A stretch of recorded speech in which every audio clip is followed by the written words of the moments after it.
34th Sunday in Ordinary Time, Feast of Christ the King, Cycle B. The community's Action in Solidarity and Association Jesus Solidarity are inviting you to listen to the Living Gospel for November 24, the Feast of Christ the King.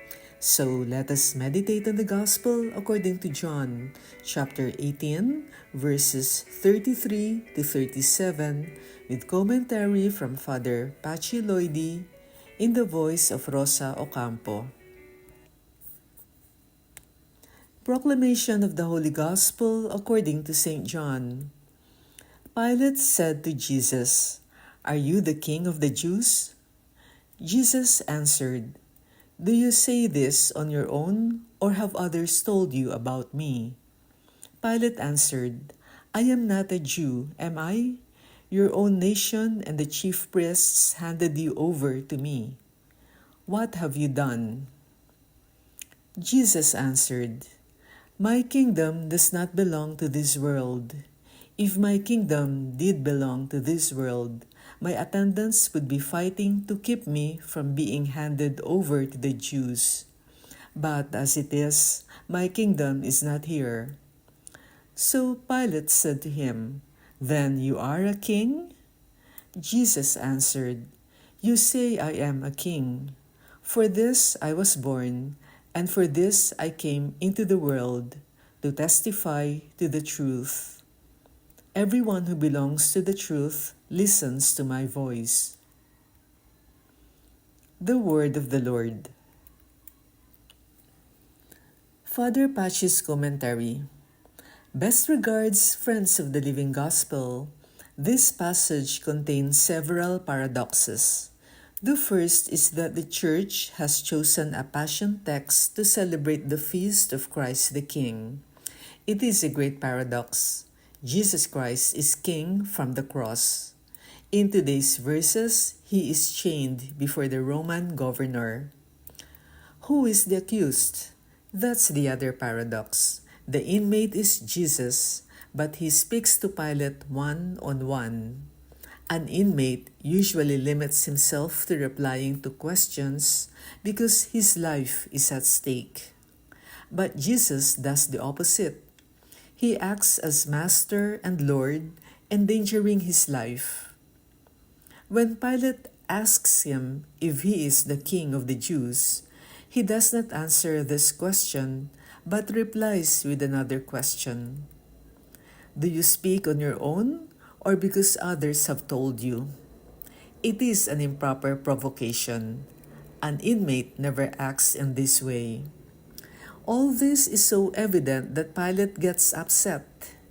It is as if he is telling Jesus, "Do not ask me. Tell me what you have done wrong." At that moment, Jesus answers the initial question. He affirms his royalty, but makes it clear that it is not a political realization. Roman power has nothing to worry about. It seems a dialogue of the deaf, but the separation between church and state is clearly marked. This spells death for Jesus. And since Pilate does not know how to continue, he asks again, "So, are you a king?" Jesus finally explains that he is the King of truth, that is, of hearts, and that those who love the truth listens to him. What mystery is there in all this? Very easy. John the Evangelist looked at the passion of Jesus in depth and made a glorious account of it. Jesus is the one who directs the drama at all times. The Master goes to death. Consistent with this approach, the author suppresses the agony of Gethsemane, softens and simplifies Peter's denials, and minimizes references to the humiliation and suffering of Jesus. The cross is his triumph. The uprising to the cross is like the ascent to glory. The resurrection will be the culmination of this victory.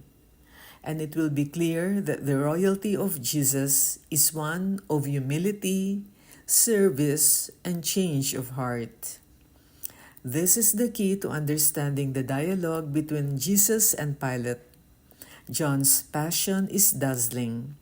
He challenges us directly by asking, "Are you really one of the disciples of this Jesus, servant and master, humble and sovereign, triumphant not only with the resurrection, but even with the cross?" Prayer.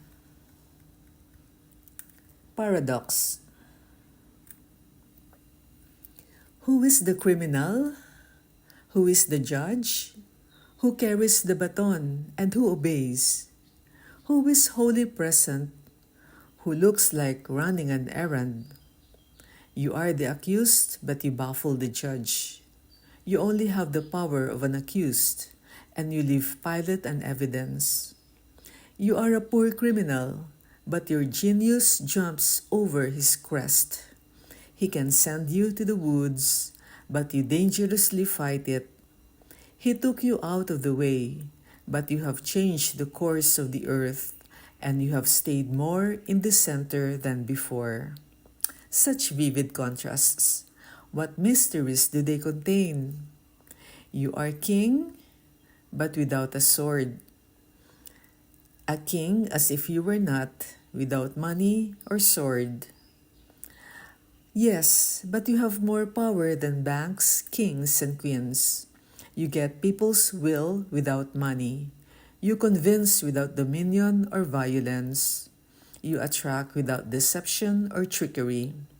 And you win battles without waging war.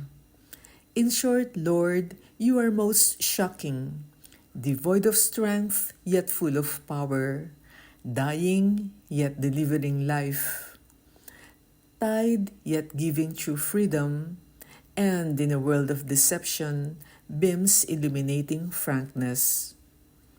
Looking at you hanging, emotion invades me. I want to ask you to love me. I know you love me and you died for me. I need to hear you so that you can move me. I need to feel you and hug you. You scare me, yet you attract me with enormous strength, and my feelings begin to roll on my cheeks. I will grab your star. I will make it mine with all intensity. We will follow your tracks. We will follow your cause.